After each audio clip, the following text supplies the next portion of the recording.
Hello guys, welcome back to my YouTube channel. कल हमने moving charges and magnetism class 12 physics का कुछ topics हमने पढ़े थे। आज हम इस टॉपिक को कंटिन्यू करेंगे। आप लोगों को पता है ये moving charges and magnetism chapter ऐसा है जिसमें मोस्टली बच्चे कंफ्यूज हो जाते हैं, न्यूमेरिकल सोल्व नहीं हो पाते, डायरेक्शन फोर्स की पता नहीं चलती, डेरिवेशन क्लियर नहीं होते। लेकिन इस चैनल में आपको इस चैप्टर को मैं बहुत ईजीली वे में समझाऊंगी, स्टेप बाय स्टेप। और लास्ट में आपको मैं कुछ ट्रिक्स भी दूंगी जिससे न्यूमेरिकल और फोर्स वगैरह की डायरेक्शन पता चल जाए। तो प्लीज़ मेरे चैनल में बने रहे, वीडियो को पूरा देखें। तो आज हम पढ़ेंगे force on a moving charge in magnetic field. भाई, मैग्नेटिक फील्ड में अगर कोई मूविंग चार्ज है तो उसके ऊपर फोर्स लगेगा, ठीक है। अगर चार्ज रेस्ट पे है तो फोर्स नहीं लगेगा मैग्नेटिक फील्ड में, लेकिन अगर वही चार्ज मोशन में आ जाता है तो चार्ज फोर्स लगता है। तो electric charge moving in magnetic field experience a force, but there is no such force on static charge. Static charge पे कोई फोर्स नहीं लगता, लेकिन मूविंग चार्ज पे फोर्स लगता है, ठीक है। इसका कारण क्या है भाई? जब एक चार्ज मूव कर रहा है तो चार्ज जब मूव करता है तो करंट बनाता है, ठीक है। करंट मैग्नेटिक फील्ड बनाता है। तो दो मैग्नेटिक फील्ड हो गई, एक तो ये मैग्नेटिक फील्ड जिसमें चार्ज मूव कर रहा है, एक वो मैग्नेटिक फील्ड जो चार्ज बना रहा है मोशन की वजह से। तो दो मैग्नेटिक फील्ड आपस में रिपेल या अट्रैक्ट करेंगे ही, तो क्या हो गया भाई? मूविंग चार्ज पार्टिकल पे फोर्स लग गया, ठीक है। हमने माना कोई आपका चार्ज है क्यू, वो किसी मैग्नेटिक फील्ड के अंदर मूव कर रहा है एट एंगल थीटा। थीटा के ऊपर मूव कर रहा है भाई। मैग्नेटिक फील्ड की डायरेक्शन ऐसे है और वेलोसिटी उसकी ऐसे है और ये एंगल है, ठीक है। तो ये एक्सपेरिमेंटली फाइंड आउट करा गया कि उस चार्ज पार्टिकल क्यू के ऊपर जो फोर्स लगेगा वो डायरेक्टली प्रोपोर्शनल रहेगा मैग्नेटिक फील्ड पे, डायरेक्टली प्रोपोर्शनल रहेगा उस चार्ज के अमाउंट पे, कि चार्ज का अमाउंट कितना था, कितने कुलाम का चार्ज है, ठीक है। और थर्ड जो इम्पोर्टेंट है वो ये है कि जो फोर्स है वो डायरेक्टली डिपेंड करेगा उसकी वेलोसिटी के कंपोनेंट के। और वेलोसिटी के दो कंपोनेंट होंगे भाई, आपको पता है वेलोसिटी एक वेक्टर क्वांटिटी होती है। वेक्टर क्वांटिटी को हम कंपोनेंट में ब्रेक कर सकते हैं। तो एक कंपोनेंट तो जो कोस थीटा वाला होता है वो, और एक साइन थीटा वाला होता है वो। दो कंपोनेंट होते हैं जिसमें एक वी कोस थीटा होता है और एक वी साइन थीटा होगा। तो कौन से कंपोनेंट पे डिपेंड करेगा? उस कंपोनेंट पे डिपेंड करेगा जो वेलोसिटी के क्या हो बेटा, परपेंडिकुलर हो। यदि मैं इन तीनों इक्वेशन को कंबाइंड करूं तो एफ किसके डायरेक्टली प्रोपोर्शनल हो गया? B Q V sine theta. B magnetic field आपको पता है, अभी बताया मैंने। क्यू चार्ज है, वी वेलोसिटी है, and theta is the angle between velocity and magnetic field, ठीक है। जब इस प्रोपोर्शनलिटी को ओपन अप करेंगे, इक्वल टू में बदलेंगे तो कांस्टेंट हमेशा आता है, उसकी कांस्टेंट की वैल्यू है 1। तो ये फॉर्मूला आपका बन गया एफ बराबर Q V B sine theta. और ये जो है बहुत इंपॉर्टेंट फॉर्मूला है, ये मैग्नेटिक फोर्स का फॉर्मूला है, ठीक है। ये मैग्नेटिक लोरेंट्ज फोर्स इसको बोलते हैं कि ये कोई चार्ज पार्टिकल कितना फोर्स फील करेगा, ठीक है। इसको अगर हम वेक्टर फॉर्म में लिखें तो वेक्टर फॉर्म में ये फॉर्मूला लिखा जाएगा एफ बराबर क्यू वी क्रॉस बी, क्योंकि भाई चार्ज तो वेक्टर क्वांटिटी है नहीं, वेक्टर क्वांटिटी सिर्फ वेलोसिटी और मैग्नेटिक फील्ड है, तो इन दोनों का क्रॉस प्रोडक्ट, ठीक है। अगर मैं यहाँ पे कुछ स्पेशल केसेज पुट करूँ, पहला केस है अगर मैं वेलोसिटी को जीरो ले लूँ, चार्ज पार्टिकल भाई मोशन में है ही नहीं, तो फोर्स कितना होगा? सारा जीरो हो जाएगा। अगर यहाँ पे हम जीरो पुट कर देते हैं तो सारा फोर्स जीरो हो जाएगा। इसका मतलब स्टेशनरी चार्ज पार्टिकल के ऊपर कोई फोर्स एग्जिस्ट नहीं करता। यहाँ पे स्टेशनरी चार्ज आना था, आप यहाँ पे मेंशन कर लेना, stationary charge does not experience any force. अगर मैं केस सेकंड पुट करती हूँ कि यदि एंगल 0 डिग्री हो या फिर 180 डिग्री हो, मतलब या तो चार्ज पार्टिकल की वेलोसिटी मैग्नेटिक फील्ड की डायरेक्शन में हो या फिर अपोजिट डायरेक्शन में हो, तो क्या होगा भाई? आपको पता है साइन थीटा और साइन 0 और साइन 180 जीरो होते हैं, तो फोर्स भी क्या हो गया? जीरो हो गया। तो हम कह सकते हैं जो चार्ज पार्टिकल पैरेलल और एंटी पैरेलल मूव कर रहा है मैग्नेटिक फील्ड में, तो उसके ऊपर भी कोई फोर्स नहीं लगेगा। यदि वो चार्ज पार्टिकल किसी एंगल पे लगे, मान लो 90 डिग्री पे मूव कर रहा है, तो क्या होगा बेटा? आपको पता है साइन 90 कितना होता है? 1 होता है, तो फोर्स कितना आ गया? Q V B. तो इस केस में हम बोलेंगे कि charge particle maximum force feel करेगा, ठीक है। उस फोर्स की डायरेक्शन को, कि भाई चार्ज पार्टिकल अगर मोशन में है मैग्नेटिक फील्ड में तो उस पर फोर्स जो लग रहा है उसकी डायरेक्शन डिसाइड करने के लिए दो रूल हैं। एक तो है फ्लेमिंग लेफ्ट हैंड रूल, ठीक है। फ्लेमिंग लेफ्ट हैंड रूल क्या कहता है कि अपने लेफ्ट हैंड की 3 उंगलियां, first finger, second finger and thumb को इस परपेंडिकुलरली स्ट्रेच करो, एक दूसरे के परपेंडिकुलरली स्ट्रेच करो।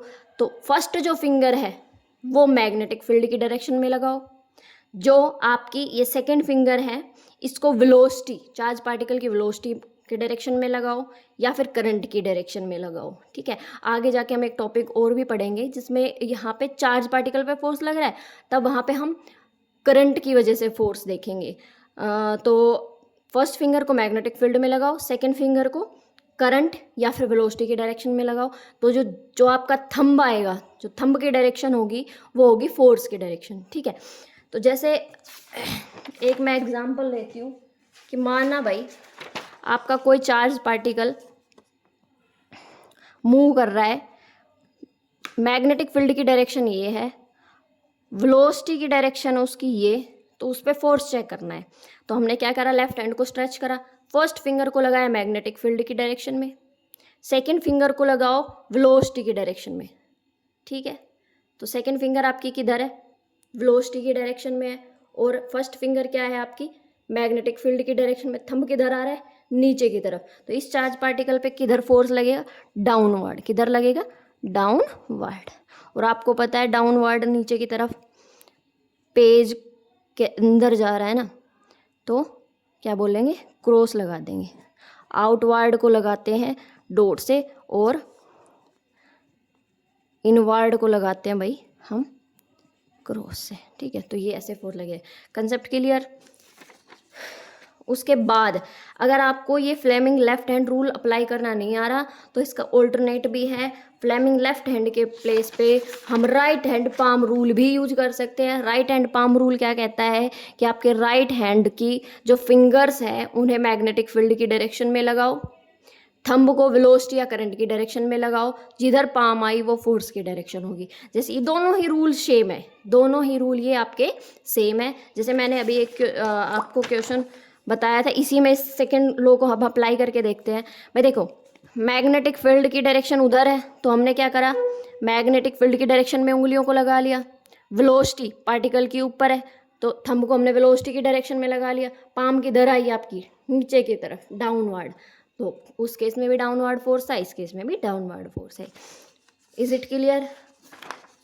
तो अब नेक्स्ट टॉपिक पे चलते हैं हम। भाई आपको ये फॉर्मूला बिल्कुल क्लियर हो जाना चाहिए कि एक चार्ज पार्टिकल के ऊपर मैग्नेटिक फोर्स लगता है मैग्नेटिक फील्ड में, उसका अमाउंट होता है QVB साइन थीटा। यहाँ इस फॉर्मूले से हम मैग्नेटिक फील्ड की को डिफाइन करेंगे कि मैग्नेटिक फील्ड होती क्या है। तो भाई B क्या हो जाएगा आपका, QB जो है वो हो जाएगा F divide by QV sine theta. यदि मैं यहाँ पे Q की वैल्यू भी 1 पुट कर दूँ, वेलोसिटी की वैल्यू भी 1 पुट कर दूँ और थीटा 90 ले लूँ, तो आपका B किसके इक्वल आ गया, F के इक्वल आ गया। तो हम कह सकते हैं कि magnetic field at a point, किसी भी पॉइंट पे मैग्नेटिक फील्ड क्या है, फोर्स है। किसके इक्वल है, फोर्स के इक्वल है। किस चार्ज पार्टिकल पे, यूनिट चार्ज पार्टिकल पे। और जो कितनी वेलोसिटी से मूव कर रहा है, यूनिट वेलोसिटी से मूव कर रहा है, और कितने एंगल पे, परपेंडिकुलर 90 डिग्री के एंगल पे। तो देख लीजिए आपकी ये डेफिनेशन हो गई। ऐसे ये इतना कुछ पूछा नहीं जाता पर फिर भी आपको पता होना चाहिए, ठीक है। नेक्स्ट टॉपिक है भाई डायमेंशनल फॉर्मूला ऑफ बी। अब हम डायमेंशनल फॉर्मूले को देखेंगे कि हमने स्टार्टिंग में मैंने फर्स्ट वीडियो में मैंने मैग्नेटिक फील्ड का डायमेंशनल फॉर्मूला लिखवा दिया था कि ये डायमेंशनल फॉर्मूला है। अब इस डायमेंशनल फॉर्मूला को हम ड्राइव भी करेंगे। भाई बी का जो फॉर्मूला है वो क्या है, force upon QV sine theta. Force का आप लोगों को पता है MLT-2 होता है और चार्ज का 80 होता है, वेलोसिटी का LT-1 होता है, ठीक है। तो ये फॉर्मूला क्या बन गया, आप यहाँ इधर कैलकुलेट करो, इधर एक T है पॉजिटिव पावर वाला, इधर T माइनस पावर वाला है, तो दोनों क्या हो गए, कैंसिल। बचा क्या, सिर्फ A और L। L ऊपर एक है नीचे भी एक है, कैंसिल हो गया। सिर्फ नीचे क्या बचा भाई, A बचा। तो M, L कैंसिल हो चुका, T कैंसिल हो चुका था एज इट इज, और ए ये है, ये ऊपर गया तो A-1। तो ये है डायमेंशनल फॉर्मूला। आप चीज़ों को रटो मत, समझने की कोशिश करना। उसके बाद हम आते हैं भाई लोरेंट्ज फोर्स पे। Next topic is Lorentz force. तो लोरेंट्ज फोर्स एक बहुत इंपॉर्टेंट टॉपिक है, पेपर में पक्का क्वेश्चन आता है भाई, तो अपना देख लेना। तो लोरेंट्ज फोर्स क्या है भाई? एक चार्ज पार्टिकल जब इलेक्ट्रिक और मैग्नेटिक फील्ड के अंदर मूव करता है तो उसके ऊपर इलेक्ट्रिक फोर्स भी लगता है जो इलेक्ट्रिक फील्ड लगाती है, और मैग्नेटिक फोर्स भी लगता है। तो इलेक्ट्रिक फोर्स कितना लगता है ये हम पहले ही पढ़ चुके, Q इंटू ई। यहाँ पे Q चार्ज पार्टिकल है और E इलेक्ट्रिक फील्ड है। तो ये इलेक्ट्रिक फोर्स एक्सपीरियंस कर रहा है चार्ज पार्टिकल इलेक्ट्रिक फील्ड की वजह से, और मैग्नेटिक फोर्स तो मैंने अभी आपको बताया ही है। तो टोटल फोर्स कितना हो गया उस चार्ज पार्टिकल पे, जो कि इलेक्ट्रिक और मैग्नेटिक दोनों की वजह से? तो Fe प्लस Me, ये जो है charge particle electric field force electric field की वजह से है, और ये है मैग्नेटिक फील्ड की वजह से। तो आप जब इन दोनों को ऐड करोगे तो फॉर्मूला आपका निकल के आएगा ये QE, इसको यहाँ पुट करोगे तो Q V cross B, Q दोनों में से कॉमन आ गया तो E vector plus V cross B।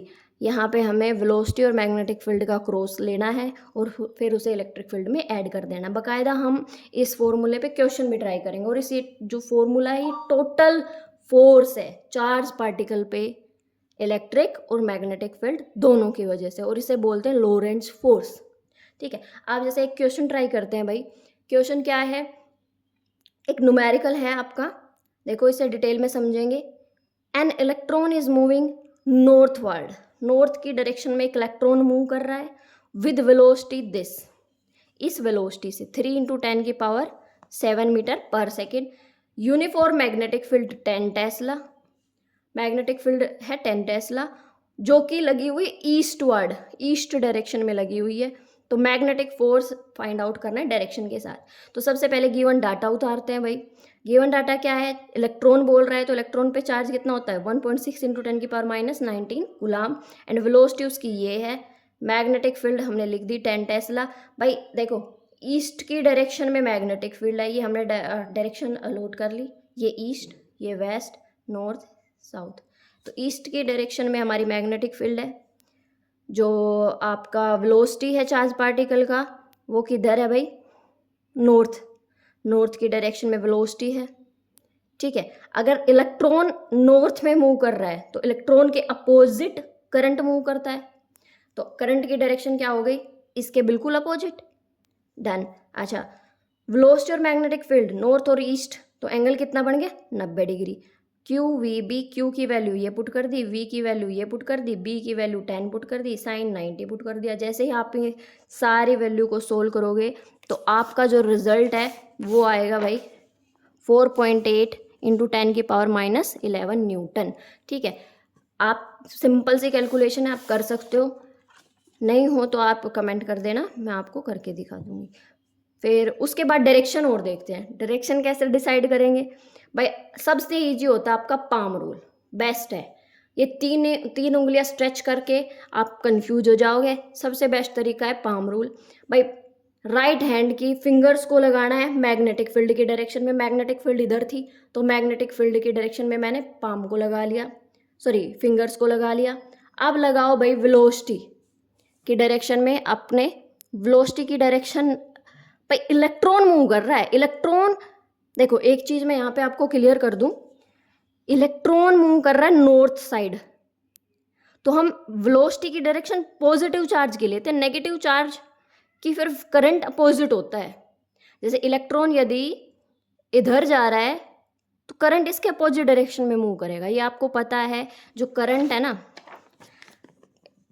Conventional current, ठीक है, कन्वेंशनल करंट मूव करता है पॉजिटिव टर्मिनल से नेगेटिव टर्मिनल की तरफ। ठीक है, और जो इलेक्ट्रॉन है आपका वो मूव करता है नेगेटिव टर्मिनल टू पॉजिटिव। ठीक है, तो अगर इलेक्ट्रॉन पॉजिटिव की तरफ जा रहा है तो करंट किधर जाएगा? पॉजिटिव से नेगेटिव।